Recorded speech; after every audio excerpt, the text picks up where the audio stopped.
Hello, everyone. Good morning, and thank you for joining us today for World Sea Turtle Day. It's one of my favorite days here at Ripley's Aquarium of Canada, and I myself have two sea turtles swimming around behind me, Spot and Chewy. But today we are actually very fortunate because we are going to go visit the Ontario Turtle Conservation Centre. They do such amazing work there with native Ontario turtles. And we have the privilege of getting a virtual tour from Wendy, their education coordinator. Now, without further ado, I'm going to pass it off to you, Wendy. Well, thank you. Welcome, everybody, to the Ontario Turtle Conservation Centre. I'm standing outside the hospital entrance with my colleague, McKenna. She is actually operating the camera for us today. So follow me inside. Let's go check out the centre.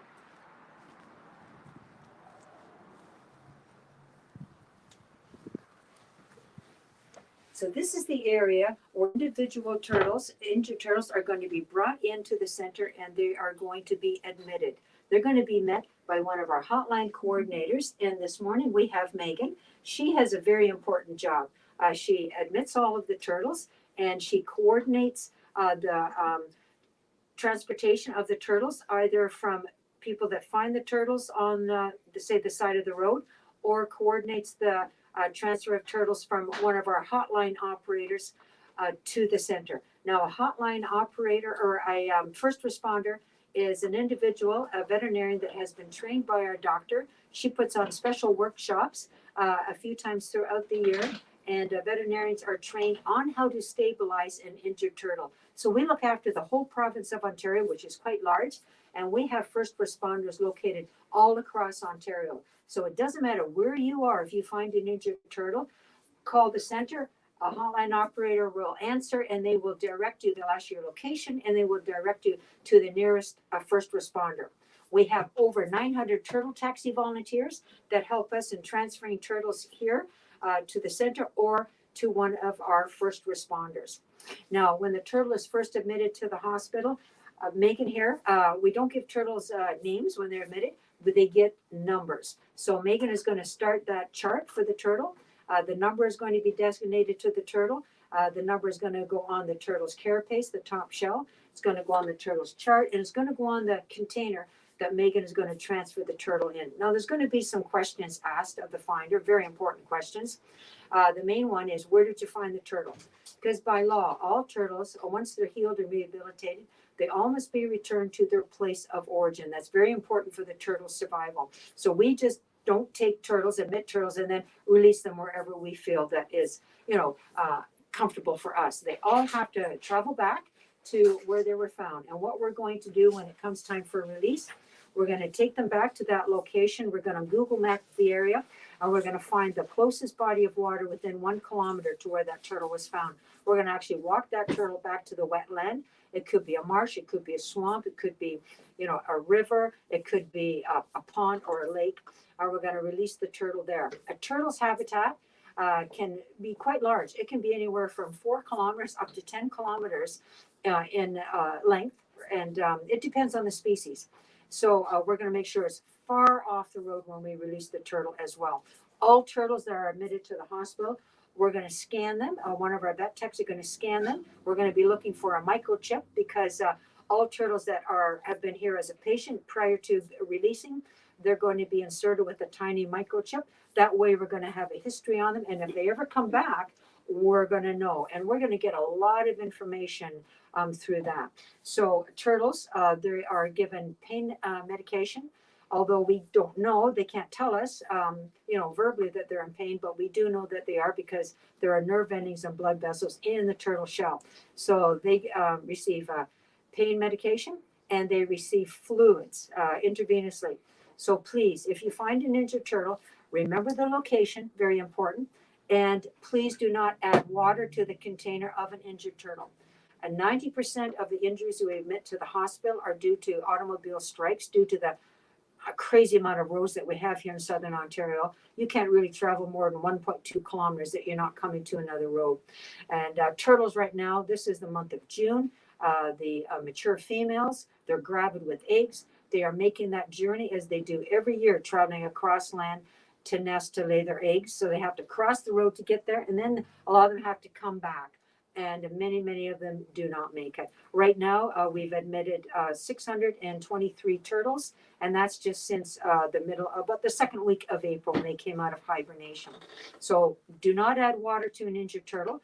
Many turtles, they suffer fractures and cracks, sometimes multiple, and that is an opening or an entryway for water to actually get into the turtle's lungs. We definitely do not want that. So we will look after the hydration of the turtles once they're admitted to the hospital. And all turtles are going to be x-rayed. So we're going to x-ray to see if there's any internal injuries.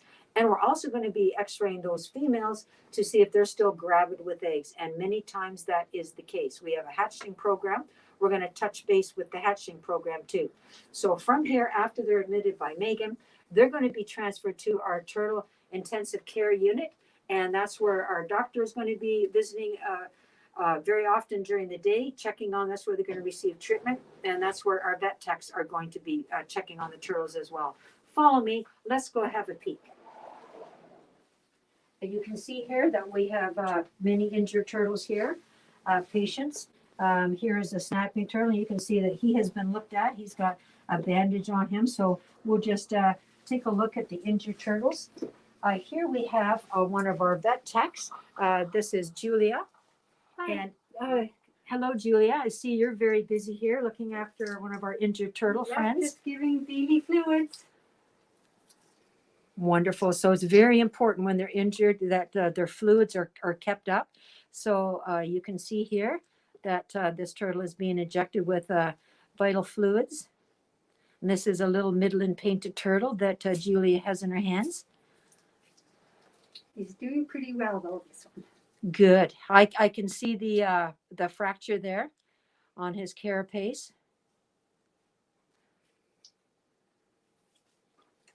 So on the road to recovery. On the road to recovery for sure. Thank you, Julia. So the turtles are kept in this room for, it just depends on the injuries, in the ICU for 2 to 3 days until our doctor decides it's time for them. They're strong enough to go in for surgery. The operating room is right across the hall. So let's take a peek in the operating room, everybody. So at this moment, there is no surgery going on, but you can see that we have patients here. They have been looked at by our doctor and our vets. The many bandages, and all of these injuries have occurred, by automobile strikes. We have a little a little snapping turtle there, actually, on the table there. He is being watched closely. So this is where the turtles are going to come for surgery. They're given anesthetic, and so they don't, not aware of what's going on. And of course, they're going to be monitored very closely as they're coming out of the anesthetic. So follow me, we're going to carry on through. Again, you can see many containers, and all of these containers, they all hold one adult. Up above here, these are containers for hatchling. And all of these hatchling, they are all born from the eggs of injured females. So they're all in different stages of rehabilitation injury. The ones on the floor here, these are large snapping turtles. And we have almost 1,000 turtles in our care at this time. And we are in the middle of course, admitting new turtles. We can take in as many as 50 a day in the month of June. And we have turtles that we are releasing from previous year. And so it takes a lot of coordination for that. Again, we look after the whole province of Ontario. So sometimes it can be quite a trek to release 1 or 2 turtles. They could be coming from an area like Wyerton, or Meaford, and distances, Tobermory, distances far away. So that can take a whole day just to release a few turtles. So you can see patients here. We have a beautiful Blandings turtle, and you can see where I mentioned how the number goes on the turtle's carapace, the top shell. Their admitting number goes on a chart, and this chart is going to stay with the turtle, the treatment that the turtle's getting, and the number goes on the container. Here we have a beautiful female northern map. We rarely get in male northern maps. It's mostly females. The males hardly leave the water, so it is the females. And in this species, the female is twice the size as the male.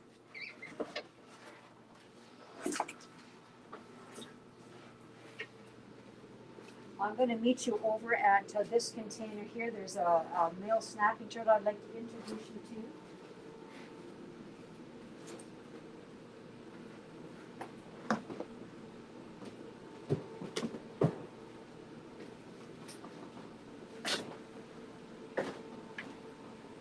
So here we have a male snapping turtle. You can easily see the injury on this snapping turtle. And this is a very common injury. A lot of people don't know how to approach a snapping turtle when they see it on the road. What they would do, they make the decision to straddle the turtle with their car. That means just drive over top of the turtle, missing them with their tires. Snapping turtles are the only species that cannot retract or pull themselves into their shell because of their reduced bottom shell. We call it the plastron. So what they'll do is just the opposite. In order to scare away the predator, which in this case is the car, snapping turtles have a habit of raising themselves up on their legs, making them look larger and more threatening. And then, of course, they will snap up at the predator. So in this case, again, the car, they'll raise themselves up. And that's when their top shell becomes in contact with the undercarriage of your car. So you can see where the whole top section of this turtle shell, has been scraped up. That is so if this scoots, that bony layer is not going to grow back. And again, the snapping turtle is going to snap up at the undercarriage of your car, the mouth meeting the metal, and you can see where a good portion of the turtle's beak has been destroyed. So this is a practice that we'd like to see not continue. So just fortunately that somebody saw this turtle before it did make its way into the swamps and that. So we are encouraging this turtle to eat on its own, and it seems to be doing very well. Some turtles that we admit to the hospital, we have to feed them, tube feeding. And here we have one of our volunteers. So the Ontario Turtle Conservation Center just could not do what we do without volunteers. So here we have Sabrina. And Sabrina, what are you doing here? I'm cutting up worms for hatchlings. Oh, okay. So Sabrina's getting ready to feed some little hatchlings here. And turtles are omnivores. They eat in vegetation. So we feed our turtles not daily. They're fed 3 times a week, Monday, Wednesdays, and Fridays. And there's volunteers that come in and donate their time to come in, feed the turtles, clean all these tanks, help us weigh the turtles. So much that they do for us. It's just unbelievable. And and they get fed fish, worms, and they get fed a turtle pellet called Nursery, and they also get fed greens, which is different types of lettuce, like romaine, any leafy green lettuce, sometimes kale if we have that. And a good portion of our lettuce and that is donated, and we do receive our worms from a bait store and our fish, which are like a large smelt fish that we do receive as well. So follow me, and there's a little turtle I'm going to introduce you to, a little painted turtle.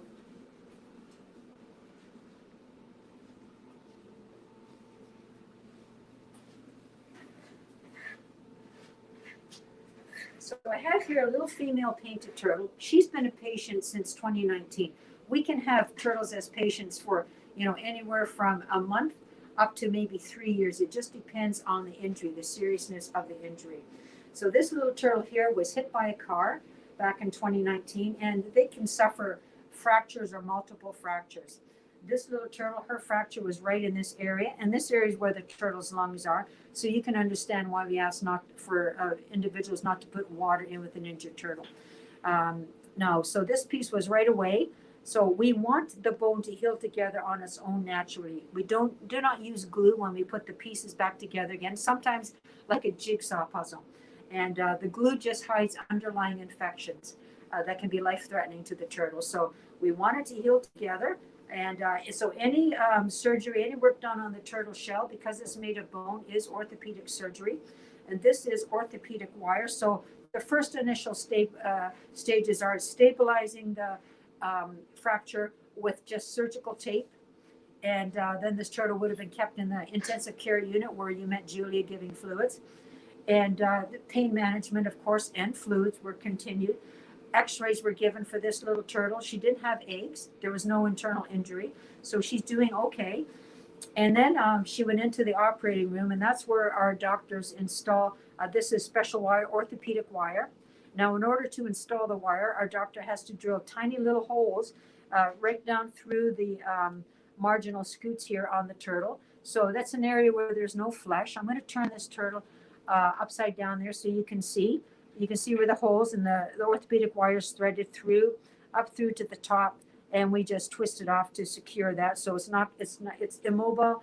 It's not going to disturb the turtle with moving, and it's going to heal together really nicely. So the trick is to have all the bone touching, so it's going to fuse together, no gaps. So this portion here will never grow in.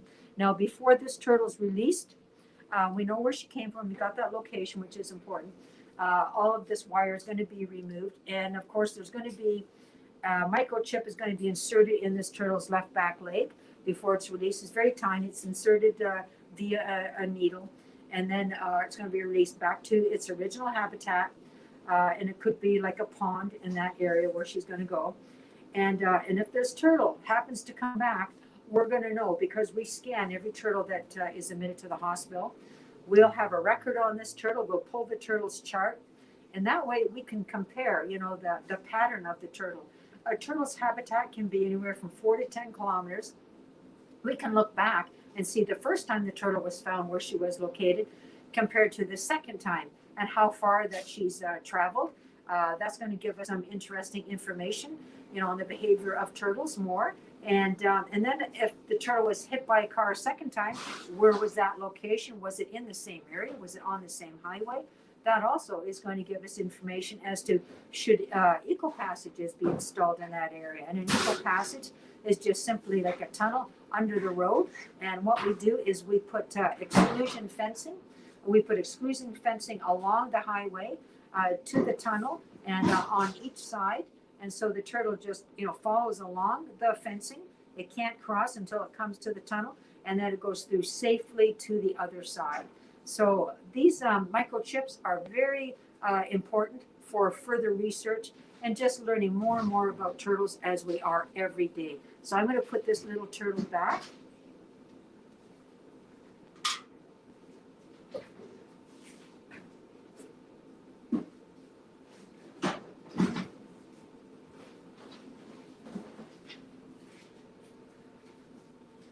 We're going to go into the education area. Follow me, please.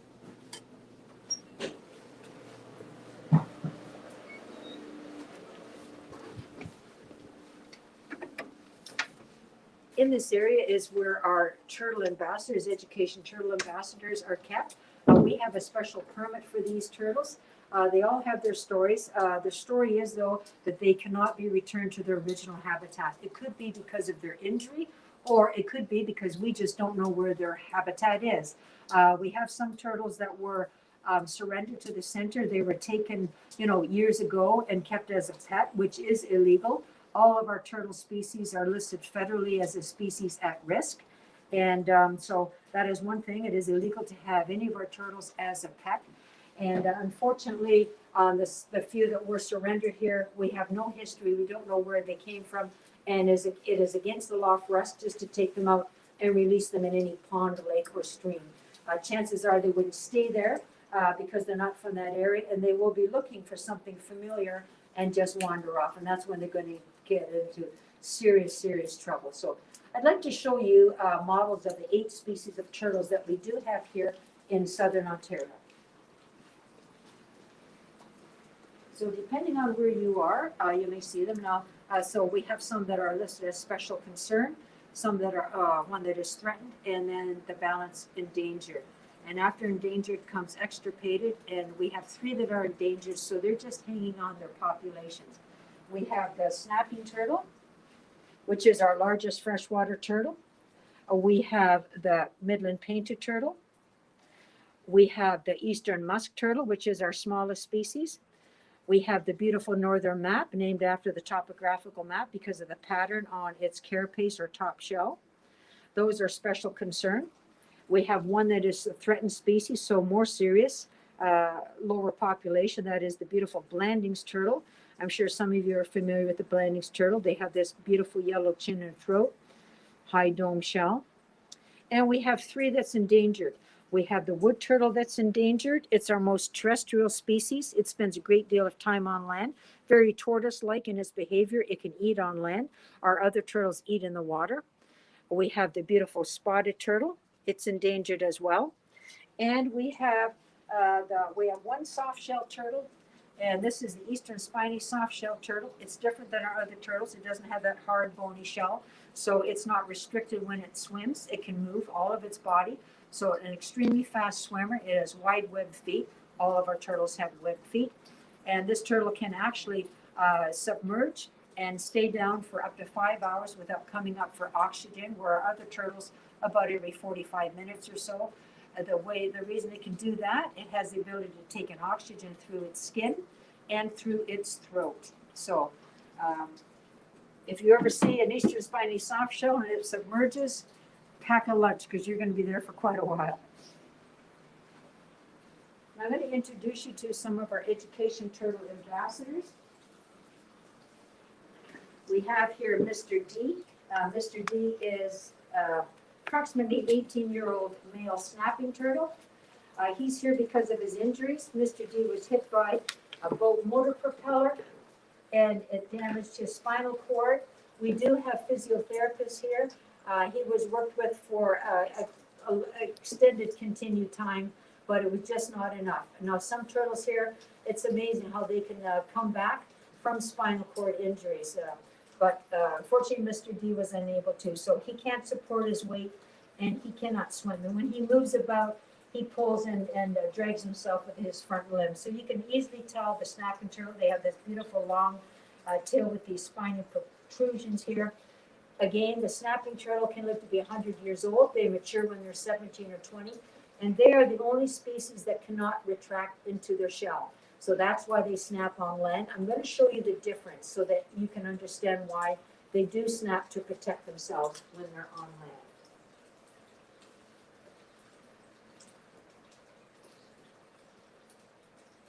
So I'm going to compare the snapping turtle with our beautiful painted turtle. This is Picasso, and you can see how he's tucked into his shell. Picasso was a turtle that was kidnapped or taken from the wild. We have no idea for his place of origin, so that's why he is here. We have a special permit. So you can see, because of this large bottom shell, we call that the plastron. He can tuck himself in. I'm going to show you the snapping turtle shell, show you his plastron.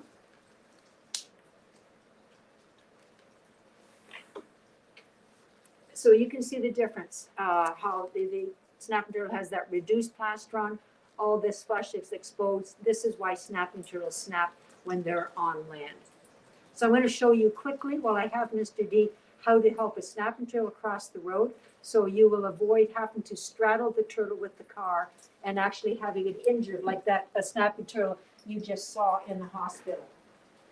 So any turtle that you see on the edge of the road, you always need to take the turtle in the direction that they're facing. And that's easy to tell because all you do is need to locate the head.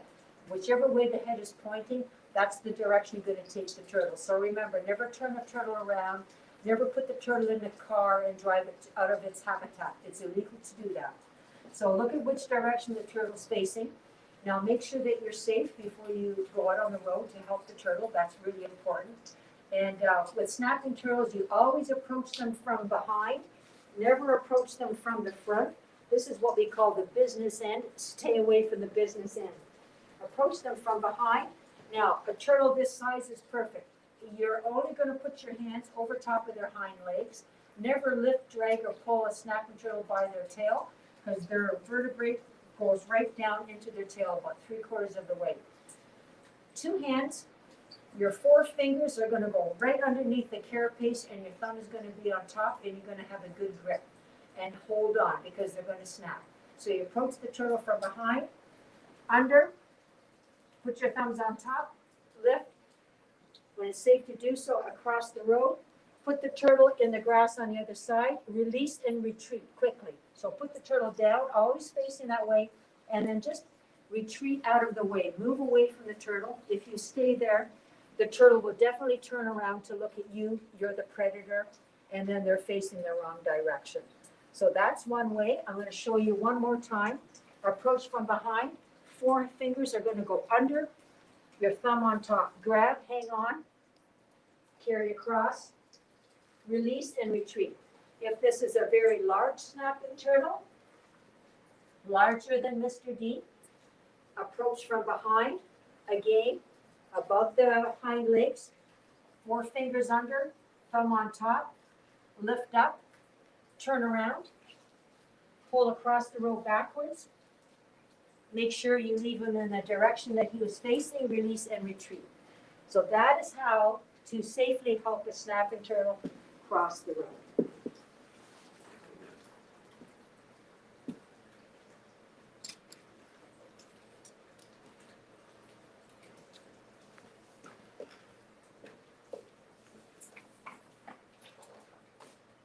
We have here a Blandings turtle.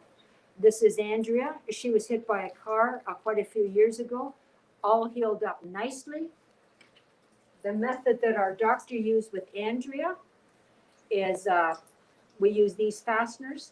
They are glued on either side of the fracture, these little white fasteners. And then this here is just plastic zip ties. They're threaded through the fasteners and pulled nice and snug. And that keeps the fracture together so it doesn't separate to heal. And of course, Andrea also had the wire, the orthopedic wire. You can still see the remnants there, the holes there where the wire was.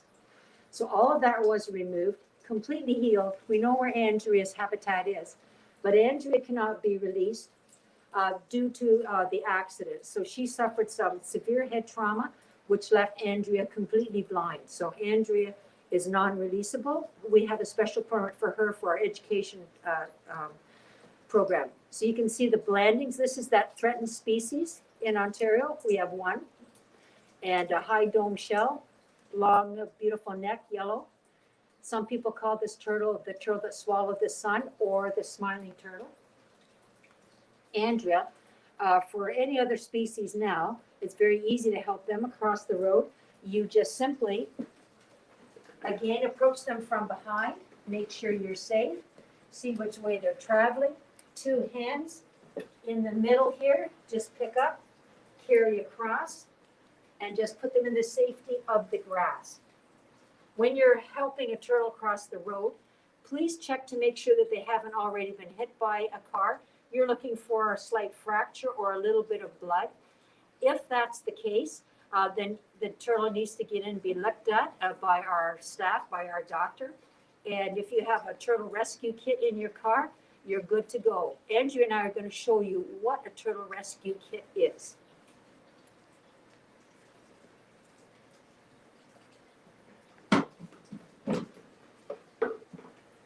Now this is just something simple that you can make up. It's just a Rubbermaid container. You can purchase them anywhere. You may even have one in your home you're not using. It comes with a lid. Because turtles have lungs, they breathe oxygen. You need to have holes. We've got about 6 in this one. Inside your rescue kit, you can have a safety vest. That's kind of perfect to have. Some gloves. Hand sanitizer. And because you're not going to be adding water to the injured turtle, just have a nice clean dry towel on the bottom. Kind of helps prevent the turtle from sliding around on that plastic. Put your injured turtle in to your rescue kit. Put the lid on. Secure the turtle in your car. Turn the radio off. Keep it very quiet. Turtle is going to be in stress, in pain. Could be going into shock, so you don't want to cause any further stress. Please don't keep looking at the turtle. Just keep it, safe and secure and quiet. Give us a call. Now remember that when you use any of this, like your gloves and the container, you must disinfect it before you use it again on another turtle, because you don't want to transfer any germs or bacteria. So that is our turtle rescue kit. And again, this is a very busy month for turtles. Now I'd like to show you a wood turtle. I'm going to get Rusty.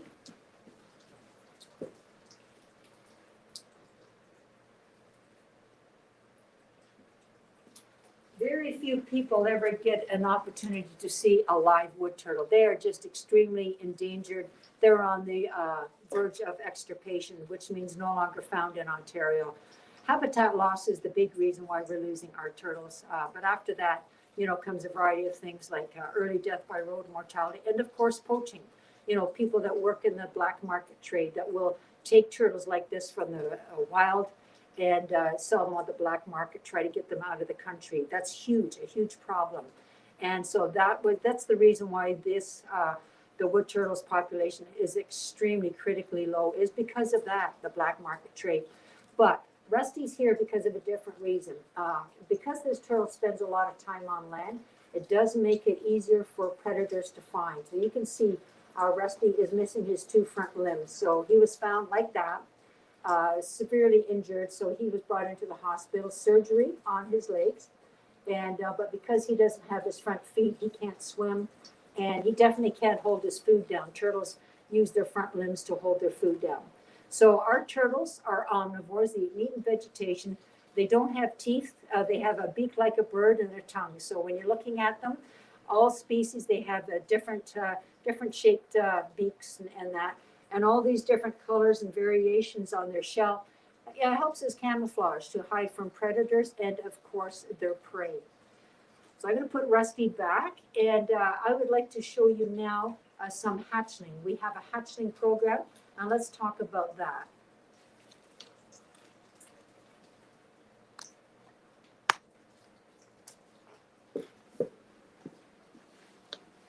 So a good majority of the females that are admitted to the hospital this time of year, this is the busiest month, June. So turtles start laying their eggs around late May, all through the month of June and into July. And so every turtle that comes in here, we're going to x-ray. We're looking for internal injuries, or if it's a female, if they have eggs. So here's an example. This is an x-ray of a female snapping turtle. You can tell by the size of the turtle. And I love this x-ray because you can actually see the turtle's vertebrae, how it goes right down here and into the snapping turtle's tail. Now, this snapping turtle, she happened to have 12 eggs. Turtles are different than other animals. They're long-lived, but they mature much later in life, where a raccoon or a deer matures when they're like a year old. Turtles, depending on the species, some don't mature until they're 20 to 25 years old. So a snapping turtle is anywhere from 17 to 20 years old before they're even old enough to reproduce. Yet they can live to be 100, and they can continue to reproduce up until that length of time. It's just that it takes so long for a turtle to successfully leave behind 2 babies to replace them before they die, just because of the high predation of the turtle nests and the turtle hatchling. When the turtles lay their eggs, that's it. The eggs are on their own. The female has to go back. There's no parental protection like other animals. They all have that. Turtles don't. So they're at the mercy of the elements, and enough predators. So foxes, raccoons, and skunks, they're usually right there as soon as the turtle leaves the nest. So it takes many, many years. So a lot of people will say, well, I see turtles out and about when I'm canoeing, but just because you see adult turtles, that doesn't mean they live a long time. A painted turtle can live to be 60 years of age. So just because you see an adult turtle, there's no guarantee that there are baby turtles in that body of water, growing and ready to, replace that adult when they die. It takes a long time. So here we have the eggs. So what we're going to do, and an injured female. So we're going to help this female. We're going to take those eggs and we're going to incubate them for her in our incubators. She didn't get a chance to dig and lay her eggs in the wild like she intended to. So the eggs are going to be taken. This is what we call planting the eggs. They simply go into containers. This is just vermiculite here. Of course, there's a lot more involved. We have to keep a certain moisture level. But we take the eggs and they go into the incubator. We have a lid with holes, air circulation. But before we do put them in the incubator, we need to know which mother owns these eggs. Now, last year, we were incubating over 4,000 eggs. The year before, it was over 6,000. So we need to know this. This is important. So what we do, before it goes in the incubator, we're going to look at the mother's chart, and we're going to transfer the mother's number that she received when she was admitted to the hospital. We're going to transfer that number, and we're going to make a label, and we're going to put the label on the container. So now we know what mother owns these eggs, and we know where the mother came from because that information was taken from the person that brought the turtle. So we know where they're going to be released. They need to be released back to where the mother came from. That's just the natural order of, nature. Conservation in action. We don't want to remove anything from, any ecosystem, or you don't want to put something into an ecosystem that wasn't there before. So the babies have to go back to where the mother came from. And we're going to put them in the incubator, and in around 53, 54 days, they're going to be hatching. Follow me, and I'll show you what we get. So we have just a little nursery set up. We give many virtual tours for our education program, and it's just kind of nice. We have a variety here. Now, all of these babies are being released now. So we've been releasing them since the weather got nice, since around 1st of June. That's when we started to release them. So as I said, we had over 4,000 eggs. So we released hundreds and hundreds of hatchlings last fall in the wild. When the mother digs the nest, it takes around 80 to 90 days. So they're nesting now in June. So they will be hatching the end of August and through the month of September. So we released a lot of babies. They hatched here from the incubators in July and August. We released hundreds of them in September. The same time they would be emerging from the nest in the wild, and they all went back to where their mothers came from. And then the weather gets cold. Then we start getting frost, right, in September. So we had to stop. So we have been babysitting hatchlings all winter long. We've been feeding them and changing them and weighing them. But many of them are being released, and all of these are going to be released as well. So I'm going to show you a Midland painted turtle hatchling.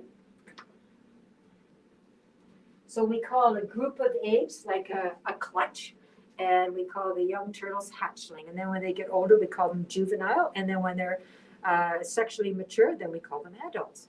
So you can see the little painted turtle. You can always tell they're the only ones that has this beautiful red markings all around the edge of the carapace. Let's take a look at the plastron here. So you can see that dark center blotch. And you can see this little turtle can retract into its shell because it has that full plastron. Again, this turtle was born last July.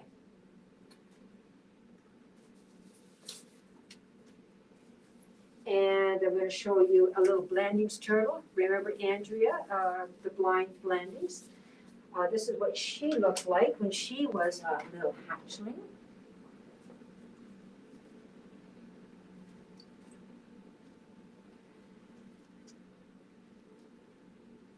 So when you're looking at this little hatchling here, just imagine this little turtle here has to survive for 20 years before it is old enough to start to reproduce and be able to lay eggs.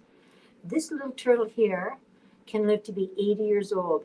But it's going to take this turtle, once she hits 20, about another 40 years of laying eggs to maybe have left behind a couple of babies that predators. There's predators that dig up nests, and there's predators that eat these little babies in the water. So many. If I had 1,500 little babies and I asked all of you to help me release them, and we took them down to a body of water that had no current, a lot of vegetation that they could hide in, and we all took turtles and we released one and then walked about 3 meters and released another one and continued so that they all were separated and all had a chance. Out of 1,500, one may survive. That's the odds.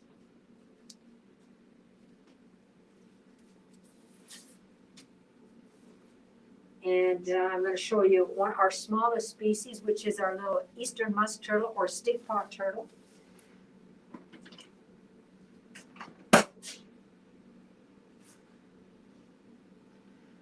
So this little turtle is called the stinkpot turtle for a reason.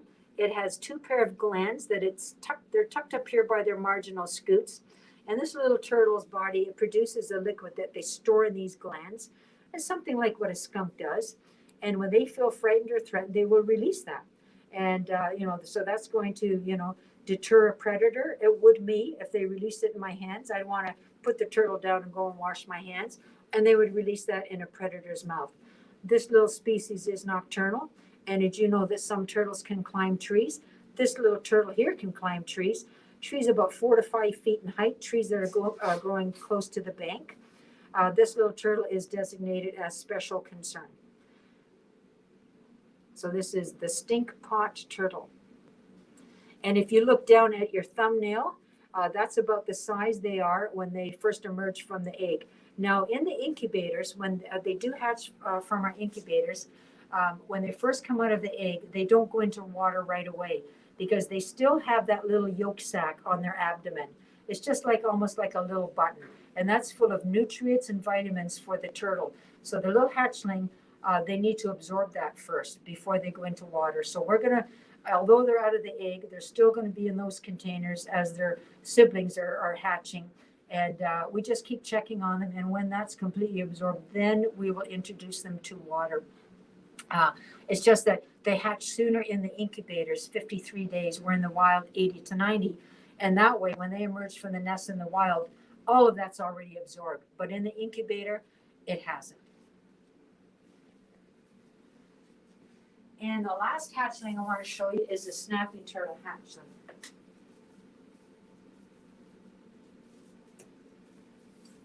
Now they're going to be much larger because they are our largest freshwater turtle. And they can live to be 100 years old.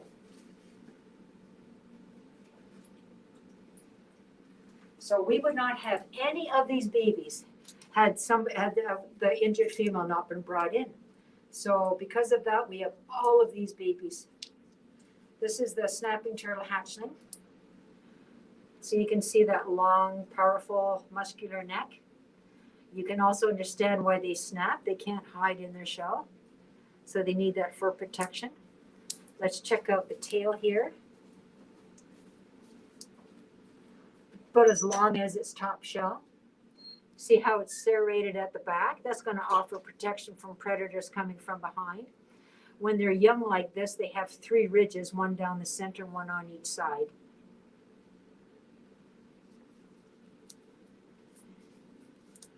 And you can see how far back the snapping turtle can, extend his head. That's about it. So you can see, when you put your hands, you don't want to place your hands here in the center. You always want to keep your hands at the back. But that's a good showing of how long the snapping turtle's neck is.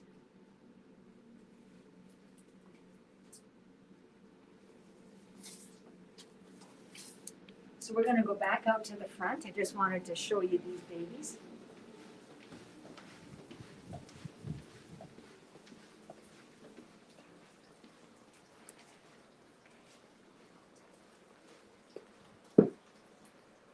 I'd like to show you, I have here, and so you saw the Stinkpot turtle hatchling. I'm going to show you the adult. So this is the adult Stinkpot. And it's going to continue to grow. This is a medium-sized adult. This is a male.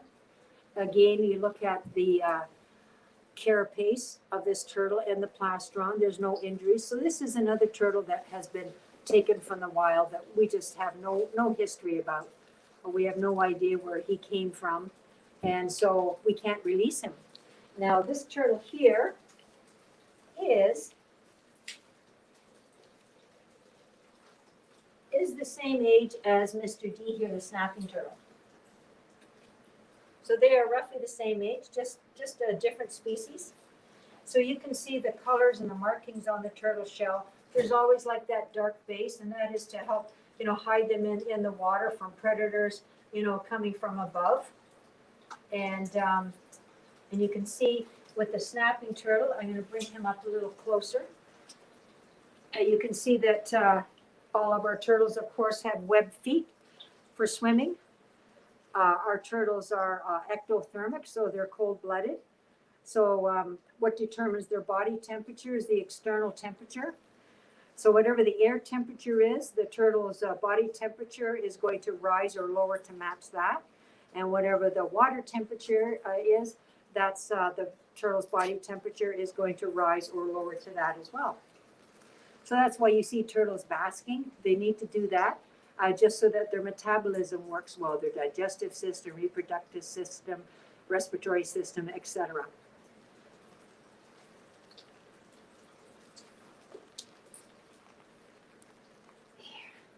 So you can see quite a difference with this little turtle, the feet, the nails.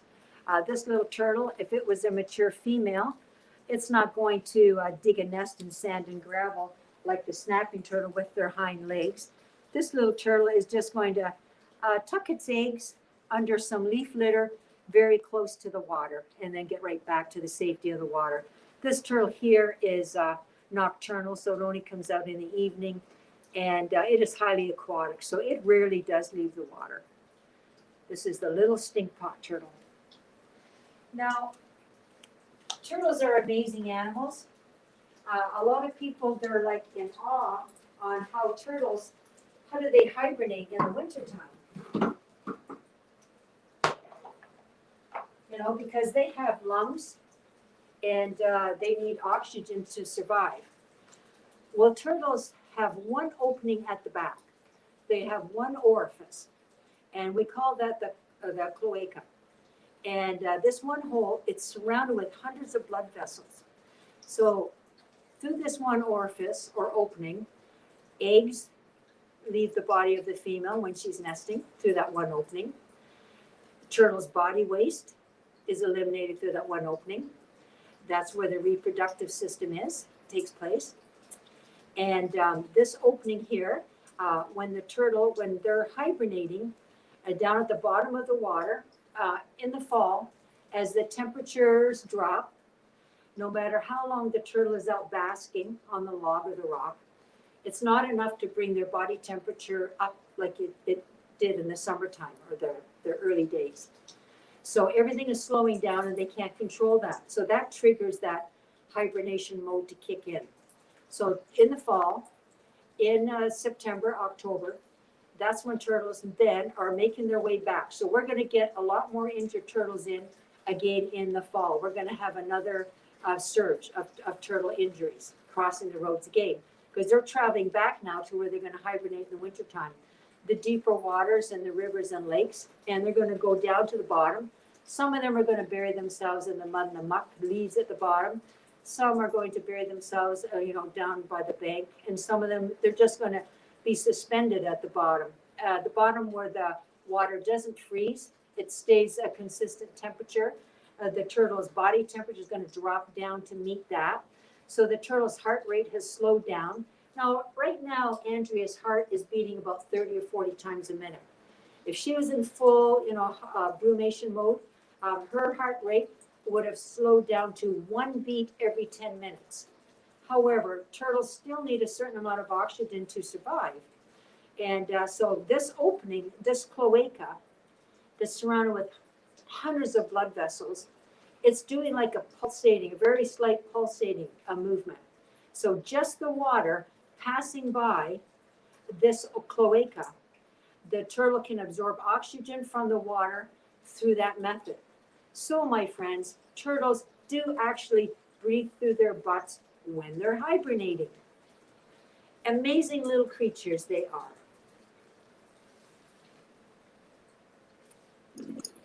So they are astounding, Wendy. Thank you so much for that amazing tour and showing us all of your turtle ambassadors. We have lots of turtle love happening right now in the chat, and a few questions if you have a moment. Absolutely, thank you. So a lot of people are actually wondering how they can help. I know you have a turtle taxi program. Could you maybe tell us a bit more about that? Yes, that is an awesome way to begin volunteering. It's one of our volunteer positions that really is not a huge commitment. You just simply sign up, contact us, contact our volunteer at ontarioturtle.ca. That would be the email address, volunteer@ontarioturtle.ca. And you simply sign up to be a turtle taxi driver. Once you sign up, when there's an injured turtle anywhere in Ontario, you're going to receive an email And if you're in that area and you're ready to help out and respond, you just simply respond to the email, say, I've got it.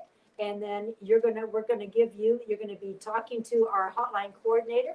She's gonna give you the address on where the turtle is. You could be picking up the turtle from one of our first responders or from an individual that actually found the turtle and they're unable to taxi the turtle here. So it is a very valuable program. We couldn't do what we do without turtle taxi volunteers. And in another time, with this, we have this pandemic. So right now it's just staff and volunteers that work here that are releasing the turtles. But, a time when there was not a pandemic, turtle taxi volunteers would actually be trained and you would actually be part of releasing the turtles as well, which is an extremely rewarding experience. For sure, it sounds like it. So I did put the number in case you find an injured turtle to call them. Please do so, and they'll make sure to get the turtle to the first responders and then to the center itself. Now, I also noticed that you have maximized the space you have there. You've got turtles everywhere, and I know, and I know that you are actually moving soon, right? Can you tell us a bit about your new location and what's going on there? We are, yes. I'm glad that you noticed that. We were stepping lightly all around our area. Yes, we were very generously donated a large piece of property by a very kind family, only about 10 minutes from here. And on that property were 2 buildings. We were able to successfully raise the funds. We're a registered charity, so we raised the funds ourselves to refurbish these 2 buildings. And so we were working on that all last fall, and our guideline was to have that done by spring, and we made it. Like, we were all involved doing manual labor over there, all pitching in, and we managed to get it all done, and it is full of turtles over there, injured turtles receiving treatment, rehabilitating. So we are right in the middle of a very huge campaign because our next step is to move completely out of here, and we want to build our very own center to have our offices over there. We have outgrown this spot here. We've been here since 2014, and last year we took in over 1,500 turtles. In our early days, like back in 2002, our first admissions were like 40 turtles in a year. We're up to 1,500 turtles every year, with 6,000 eggs. That's about the average. And we are the only conservation center in Canada that just focuses exclusively on turtles. And what we do here, by taking in injured turtles, rehabilitating them and getting them back home, is with the hopes that we have given them enough time to successfully leave behind babies. And we're releasing as many as their babies as we can. So, yep, it's an exciting time for us. And we're working very hard at our plans moving forward to our very own conservation center right here in Peterborough for turtles. That's amazing. So I've also put down in the bottom a link where you can go and donate. They're always looking for donations. And if you check out their social media handles as well, sometimes you don't need to donate money. They're looking for specific equipment that can help foster turtles. Thank you so much for your time, Wendy. It has been a pleasure. I hope everyone has a new appreciation for the native Ontario turtle species. Well, and thank you for visiting us today, McKenna and I. We really enjoyed your visit, everybody, and I hope that whatever you learned today, that you share this with your friends and family. Watch for turtles, please, out on the highways. They are making that trek, and they really need us to be mindful of their presence. So thank you again for your support. We appreciate it all. We could not do what we do here without your help. So thank you again, everybody, and I wish you a good afternoon. Bye for now. Bye, everyone. Thank you so much for attending today.